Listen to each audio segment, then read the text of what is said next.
Hello and welcome to the Cosmo Parenting Podcast, brought to you by the CMM Institute for Personal and Social Evolution. In this space, we invite you to see yourself as someone who is curious about and actively participating in creating your own meaning around parenting.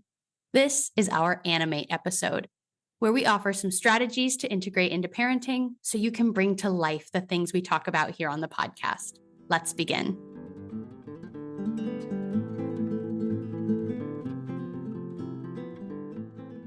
Today, I am joined by gifted educator Stephanie Higgs to offer us a best practice from an educator's perspective. Hello, Stephanie.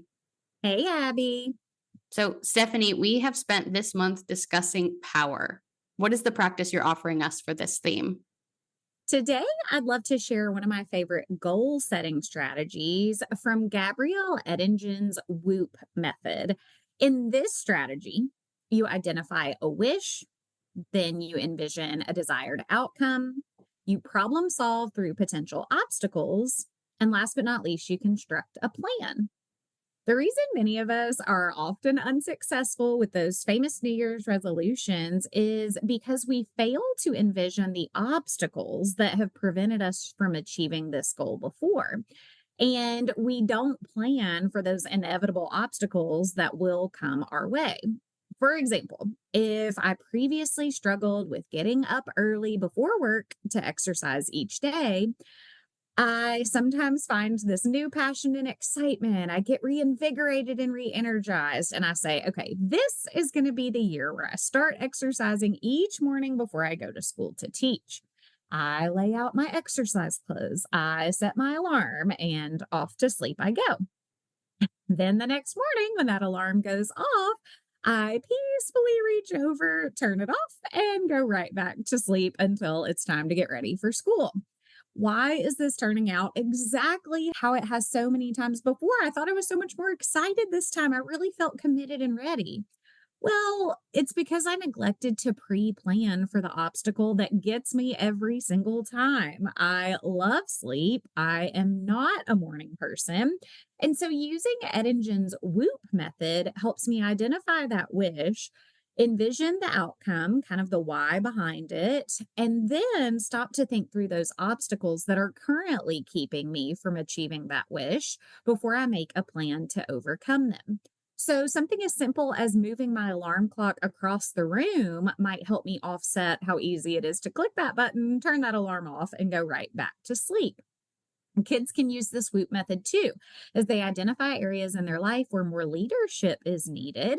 They can use the WOOP method to find one tiny way to impact big change.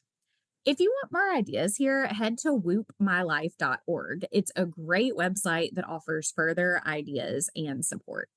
That's such a cool resource. So thanks for sharing that with us, Stephanie. And it's making me think that, like we've said in a lot of episodes, as we work to change our ways of being, it takes practice in all these little moments. So I want to spend another moment in the minutia of our day-to-day lives and where power shows up there. So I'm curious to know more about the way that you see students engage with their own power in the classroom.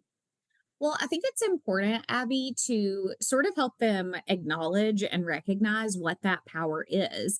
Something that comes up a lot when I think about power in the classroom is the idea of leadership. And that doesn't necessarily have to look like having the biggest or the strongest personality in a small group or in a whole Mm. class setting, but it's just looking at kind of the power and the responsibility that we have to influence the actions and the decisions of others. And so, whether your personality is a little bit more of a natural leader, or even if it's a little bit more of a natural follower, thinking about even those tiny ways that we can impact that big change by setting an example. And so I think about times in the classroom where, in a previous month, we talked about kind of reading the room. So the classroom is a great setting to keep practicing that skill of reading the room and saying, wow, I think our teacher started off by putting us in small groups and wanting us to work collaboratively. But I've noticed that the room is getting pretty rowdy. And, Mm. the teacher keeps having to kind of stop and interrupt us and, kind of fuss about the volume and get us restarted. And so whether I have kind of that natural leadership type personality and I'm ready to take charge and make a plan with my group, or whether I'm a student who sits back a little bit more and is a little bit of a natural observer, there's still a lot of power there in sort of modeling the behaviors that we want others to emulate. So it could be as simple as, hey guys, she's warned us, 3 different times that we've kind of got to watch our volume. So I know we're all really excited, but could we come up with a quick plan where each of us takes turns sharing? And so, whether you're more of a leader of a personality or a little bit more of a follower, interjecting with something small like that when you kind of read the room, and then use that power kind of for good and to kind of Yeah. positively impact those around you is just a tiny example of how we can really kind of exert that power in a way that is positive, and it is going to elevate the quality of other students who are involved. I think that's really helpful to think about power as leadership, as one embodiment of power. And I think it's important for us to be considering, like you're saying, almost the purpose and the responsibility of power, like power to what end, you know? And so, using a communication perspective, the language I would use is it's better social worlds. That's the point of it all, is that we're trying to create our better social world. So, that's why we would want to be thoughtful about how we show up and implement all of these practices that you've been teaching us, because we want to create better social worlds in our parenting or outside of it. And so I think it's really important for ourselves. And again, something to pass on in parenting to help us to empower ourselves, to be reminded that we're all participants in the creation of our social worlds, that we can step into our own power and we can make change.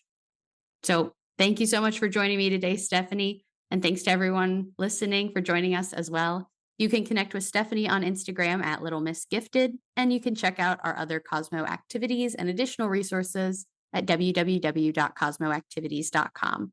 We're so grateful to be on this journey with you, and we'll see you next week for the final episode of the month, where we will talk communication on the theme of power.